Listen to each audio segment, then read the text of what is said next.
Jai Hind students, today I will start the remaining portion of chapter number 10, the solar system. So let's start. And the first topic is the sun, यानी कि सूरज.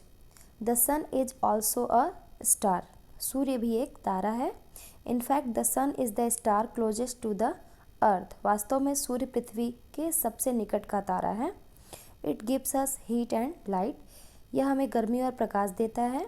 We cannot think of life on earth without sunlight. हम सूर्य के प्रकाश के बिना पृथ्वी पर जीवन के बारे में नहीं सोच सकते. It gives the planets its light and heat. यह ग्रहों को अपनी रोशनी और गर्मी यानी कि ऊष्मा देता है. ओके. नेक्स्ट है आपका प्लैनेट्स यानी कि ग्रह. A planet is a heavenly body that revolves around the sun. एक ग्रह एक स्वर्गीय बॉडी यानी कि हेवनली बॉडी है, स्वर्गीय शरीर है जो सूर्य के चारों ओर घूमता है. It has no light and heat of its own. इसकी अपनी कोई रोशनी और या ऊष्मा नहीं होती है. It reflects the sun's light. यह सूर्य के प्रकाश को दर्शाता है. Do you know why planets do not collide with each other. क्या आप जानते हैं कि ग्रह जो होते हैं, प्लैनेट्स जो हैं, वह आपस में क्यों नहीं टकराते हैं. Planets revolve around the sun in the fixed path. ठीक है, यानी कि जो ग्रह होते हैं वह सूर्य की परिक्रमा करते हैं एक निश्चित पथ पर. ठीक है, उनका एक अलग अपना पथ होता है. कॉल्ड ऑर्बिट, जिसे हम कक्षा कहते हैं. That is why they do not collide with each other. यही कारण है कि वह आपस में एक दूसरे से टकराते नहीं हैं. More about planets. ग्रहों के बारे में अब हम आइए कुछ जानकारी लेते हैं. First, Mercury in bracket of Budh. ठीक है, Mercury means Budh. Mercury is the smallest planet. जो मरकरी है यानी कि बुध जो है सबसे छोटा ग्रह है. It is closest to the sun. यह सूर्य के सबसे नज़दीक है. It is boiling hot during the day and freezing cold at night. यह दिन के समय गर्म एकदम बहुत ज़्यादा गर्म उबलता हुआ रहता है और रात के समय ठंडा रहता है. नेक्स्ट है आपका वीनस यानी कि शुक्र.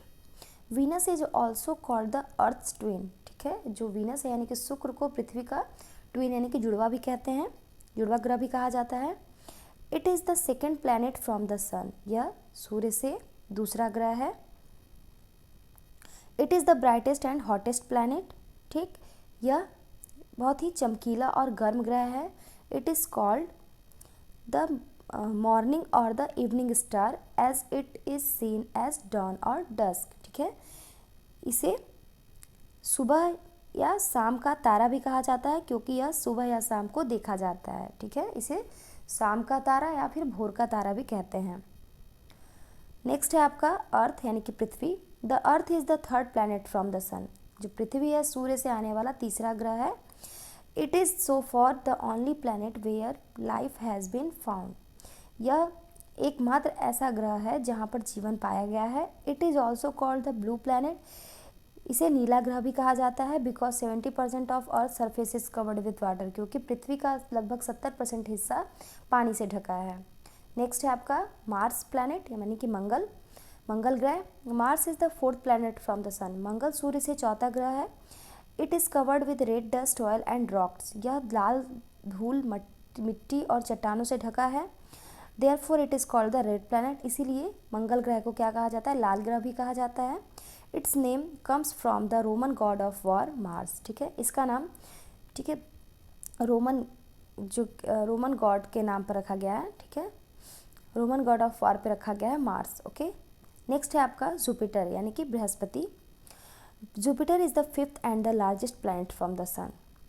जो जुपिटर है यानी कि बृहस्पति सूर्य से पांचवा और सबसे बड़ा ग्रह है. It spins very fast. यह बहुत तेज़ी से घूमता है. It weighs more than 318 Earth put together. इसका वजन ठीक है 318 पृथ्वी को एक साथ मिलाने से भी अधिक है. ठीक है. नेक्स्ट है आपका सैटर्न यानी कि Shani. It is the most beautiful planet with shining rings around it. ठीक है, यह सबसे सुंदर ग्रह है जिसके चारों ओर चमकते हुए छल्ले हैं. Its rings are made of ice rocks and dust. इसके जो छल्ले हैं वह बर्फ, चट्टानों और धूल से बने होते हैं. नेक्स्ट है यूरेनस यानी कि अरुण ग्रह. Uranus is covered with thick layer of beautiful gases of blue green colour, ठीक है। जो यूरेनस यानी कि जो अरुण ग्रह है वह नीले हरे रंग की खूबसूरत गैसों की मोटी परत से ढका हुआ है। It is very far from the Earth, यह पृथ्वी से बहुत दूर है। नेक्स्ट है आपका नेपच्यून यानी कि वरुण। It is the farthest planet from the Earth, यह सूर्य से सबसे दूर का ग्रह है। It has cold winds that blow at a speed greater than that of flying plane, ठीक है। इसमें बहुत ठंडी हवाएं होती हैं जो उड़ते हुए विमान की तुलना से अधिक गति से उड़ सकती हैं या उड़ती हैं। Now can you tell the difference between a planet and a star, ठीक है। अब क्या आप किसी ग्रह और तारे के बीच क्या डिफरेंस अंतर बता सकते हैं? आइए यहाँ पे कुछ डिफरेंसेस दिए गए उनको हम जान लेते हैं। फर्स्ट कॉलम है planet and second column stars. Planets do not have their own light, जो ग्रह होते हैं उनका कोई अपना प्रकाश नहीं होता। Stars have their own light, और जो तारे हैं वह अपने प्रकाश से उनकी अपनी रोशनी होती है। प्लैनेट्स डू नॉट ट्विंकल, यानी कि जो ग्रह है वह टिमटिमाते नहीं हैं। Stars they only appear to be twinkling, ठीक है, वे केवल टिमटिमाते हुए दिखाई देते हैं। नेक्स्ट टॉपिक है आपका सैटेलाइट यानी कि उपग्रह। Satellites are small heavenly objects revolving around the planets in a fixed path. जो उपग्रह होते हैं वह छोटे स्वर्गीय पिंड हैं जो एक निश्चित पथ में ग्रहों की परिक्रमा करते हैं, ठीक है। जो ग्रह होते हैं वह सूर्य की परिक्रमा करते हैं और जो उपग्रह होते हैं वह ग्रह की परिक्रमा करते हैं, ठीक है। सैटेलाइट जो हैं वह प्लैनेट्स के चारों ओर घूमते हैं। Natural satellites do not have light of their own, जो प्राकृतिक उपग्रह उनका स्वयं का प्रकाश नहीं होता, but they reflect the sunlight which falls on them, लेकिन वे सूर्य के प्रकाश को प्रतिबिंबित करते हैं जो उन पर पड़ते हैं। Satellites are smaller than planets, जो उपग्रह होते हैं वह ग्रहों की तुलना में छोटे होते हैं। Some planets have satellites also called moons, ठीक है। कुछ ग्रहों के उपग्रह, ठीक है, जिन्हें मून कहा जाता है, दैट रिवॉल्व अराउंड देम, ठीक है, मीन्स ये जो है इनके आसपास घूमते रहते हैं, ठीक है। जो कुछ ग्रहों के जो उपग्रह होते हैं जो इन्हीं के आसपास यानी कि ग्रहों के आसपास घूमते रहते हैं। अर्थ has only one satellite that is the moon, ठीक है। जो पृथ्वी है उसकी केवल एक उपग्रह है, ठीक है, जिसका नाम क्या है? चंद्रमा।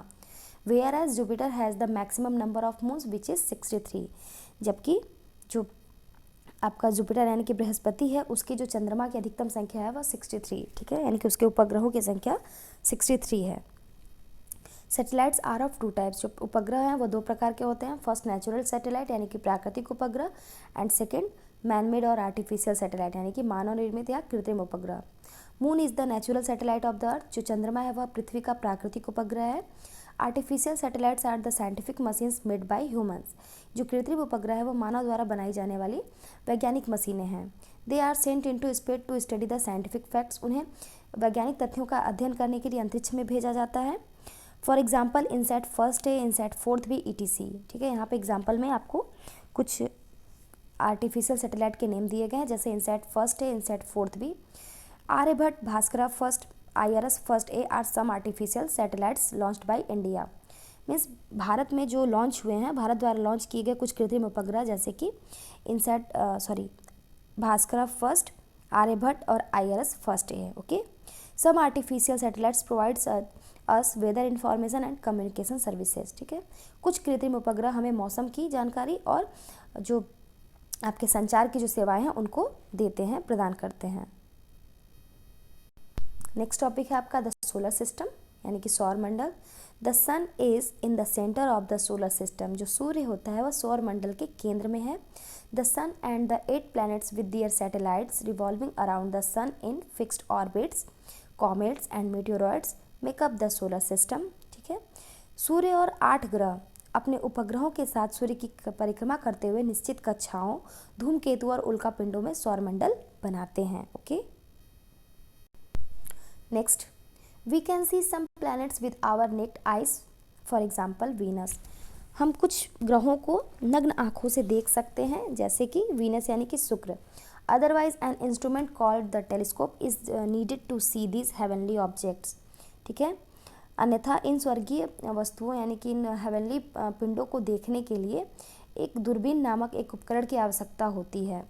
The telescope was invented by Galileo Galilei, ठीक है। जो टेलीस्कोप है उसका जो आविष्कार है वह गैलीलियो गैलीली ने किया था। सो स्टूडेंट्स यहाँ पे आप डायग्राम भी देख सकते हैं इनका। नेक्स्ट टॉपिक है our Earth a unique planet.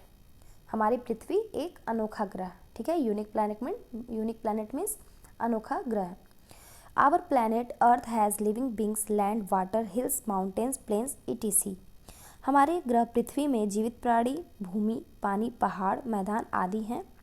If you look at our planet from space, यदि आप हमारे प्लैनेट यानी कि पृथ्वी को स्पेस से, अंतरिक्ष से देखते हैं, you will find that it is like a huge blue ball.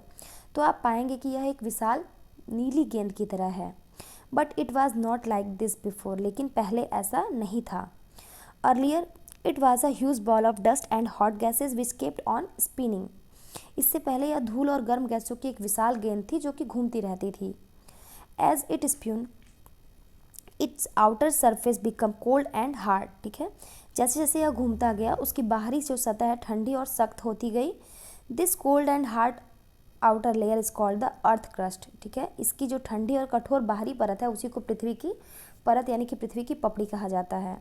At the centre, केंद्र में, the earth is very hot, जो पृथ्वी है वो बहुत गर्म है। And contains molten metals, minerals and gases, और वहाँ पे पिघली हुई धातुएं, खनिज और गैसें होती हैं। The portion of the earth is called the core, this portion, ठीक है। यह जो पृथ्वी के इस हिस्से को, मीन्स जो आंतरिक भाग है जहाँ पे ये गर्म आपके मिनरल्स मेटल्स होते हैं, ठीक है, इस पार्ट को क्या कहा जाता है? कोर कहा जाता है। The core is made of 2 layers, जो कोर है वह 2 परतों से बना है। The inner core which is solid, ठीक है, आंतरिक कोर जो कि क्या होता है? ठोस है। And the outer core that is liquid, और जो बाहरी कोर है वह जो तरल यानी कि लिक्विड फॉर्म में है। The portion of the earth present between the crust and the core is called the mental, means crust और कोर के बीच मौजूद पृथ्वी के हिस्से को मेंटल कहा जाता है। This portion of the earth contains layer of rocks, metals and minerals in solid form. पृथ्वी के इस भाग में यानी कि मेंटल वाले भाग में जो है ठोस रूप में चट्टानें, धातुएं और खनिजों की परतें हैं। ओके, आप यहाँ पे लेयर ऑफ द अर्थ यानी कि पृथ्वी की जो लेयर परत है उनको डायग्राम के थ्रू भी देख सकते हैं। सबसे ऊपरी परत क्रस्ट है, फिर उसके बाद मेंटल, उसके बाद वाला जो सबसे अंदर का भाग है कोर कहलाता है, जिसके 2 पार्ट हैं, outer core and inner core. Okay, next है आपका हाउ इज वल्केनो फॉर्म, यानी कि ज्वालामुखी कैसे बनता है। Even after millions of years the core of the earth has a very high temperature and under great pressure.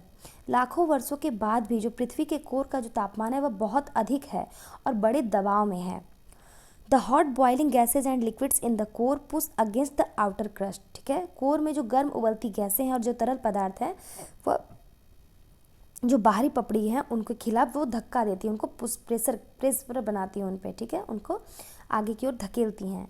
Under this huge pressure, इस भारी दबाव के कारण, ठीक है, इस भारी दबाव के तहत the weak spots in the crust open up, ठीक है, जो क्रस्ट में जो कमज़ोर धब्बे हैं, ठीक है, स्पॉट हैं, वो क्या होते हैं? खुल जाते हैं। And the hot boiling gases and liquids रस आउट विद ग्रेट फोर्स, और जो गर्म उबलती गैसें और जो तरल पदार्थ है वो बड़ी ताकत से क्या होती हैं? बाहर निकलने लगती हैं, ग्रेट फोर्स के साथ। This is how a volcano is made. यह एक ज्वालामुखी कैसे बनाया जाता है, यही इसका प्रोसेस है, ठीक है, ऐसे ही ये बनता है। The hot boiling gases and liquids that come out of the volcano from the lava, जो ज्वालामुखी से निकलने वाली जो गर्म उबलती गैस है और जो तरल पदार्थ है वह लावा का निर्माण करती है, मीन्स लावा को बनाती हैं। आप यहाँ पे स्टूडेंट डायग्राम भी देख सकते हो इसका वल्केनो का। सो स्टूडेंट्स, आज की वीडियो में मैंने आपको जितना समझाया आई होप आपको समझ में आ गया होगा, ठीक है। नेक्स्ट वीडियो में हम इसके जो रिमेनिंग पोर्शन है इस चैप्टर के, यानी कि द सोलर सिस्टम के, यानी कि movement of the earth, the seasons of the earth and Indian festivals, इनके बारे में एक्सप्लेन करेंगे और समझने की कोशिश करेंगे। Okay, now thank you and have a nice day.